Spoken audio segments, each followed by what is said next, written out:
Hey guys, so some of you have asked me how I use layers or how to use them effectively. So I thought it would be a cool idea to kind of show you the process or the order that I put my layers in when I'm creating my illustrations. So on the screen, you see Clip Studio Paint and an illustration that I've done earlier. So this is a really simple illustration. There's not much to it, but it's an awesome example to kind of illustrate how I use layers to create my paintings. So let me just turn off this final layer because this is the finished piece that you see on the screen right now. So let me just turn it off and I'll run you through my process and kind of explain the order of my layers and why I've chosen that order to create my illustrations. And so you have a layer called background or paper. It depends on the software that you're using. And so you just want to make sure never to paint on your background directly. You always want to paint on a separate layer. And you do that by just clicking on this icon here if you're in Clip Studio Paint, or you can go up to layer, new layer and raster layer and just hit OK and you'll have a new layer. So always remember to draw on a separate layer, never on your background. So here's my first layer with my sketch. And so as you can see, this is separated from my background layer. So here's my background and here's my sketch. And so I can kind of edit them separately and they're not really connected to each other. So meaning that when I'm trying to fix something with my sketch, I'm not affecting the background at all. And that's kind of the main idea or concept behind layers. So one way to kind of visualize it is, let's say you have a sheet of paper and you were going to take another paper and just place it on top of the first paper, kind of stacking them on top of each other.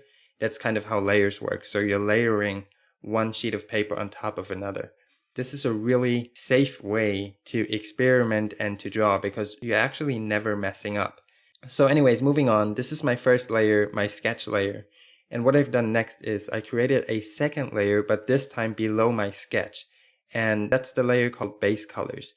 And with this layer, the idea is to place flat colors for all of the individual features of my painting. So as you can see, I gave her a flat color for her skin, for her eye color, for her hair and her clothes. And so you pick a flat color for all of the individual parts of your illustration. And this is just a really nice and quick way to experiment with different colors and color combinations. And so I do this with all of my paintings. And once I'm happy with the colors, I create another layer below my sketch layer, but on top of my base colors, so in between. And this is where I start shading. And so I'm just introducing some really basic shading here and some lighting. And so once I'm happy with the basic colors and shading, that's when I start painting on top of my sketch. And that's the layer called layer 6 here. So over here, that's the layer palette. And you can see that here's my sketch. And everything we've done so far is below my sketch. And so now that I'm happy with the shading, that's when I start committing to it and I start painting on top of my sketch. And by doing so, I'm slowly kind of making the sketch disappear because the paint is laying on top of it. So you can see I can always turn off individual layers and my sketch will still be there and it's untouched, meaning that I never change it in any way. It always stays the same at this point because I don't want to run the risk of messing it up or of doing something wrong. So I always keep separate layers. So whenever I want to experiment with something, so for example, if I wanted to give her an earring, but I wasn't sure if it's going to work out, I would create a second layer and experiment with the earring. And if it does not work out, I just delete that layer and move on.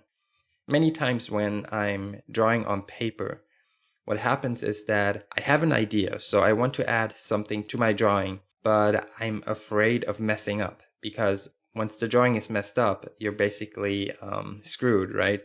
So there's this fear in my head of messing up, and by keeping everything on a separate layer, you're basically free to mess up because you can always just delete that layer and give it another try without running the risk of destroying your original drawing. So moving on, this is the first layer on top of my sketch, and you can see that now I'm painting on top of it and I'm committing to certain features, and this is where I start rendering out the details. And so at this point, I'm really relaxed because most of the work has been done and now I just have to clean it up. So as you can see, the next few layers are just kind of making it look nicer and more pretty, but there's not going to be a whole lot of big changes anymore because most of the work has been done. So let me just turn on some of the other layers and you'll see that I'm just rendering out the illustration without kind of like doing any big changes to it anymore.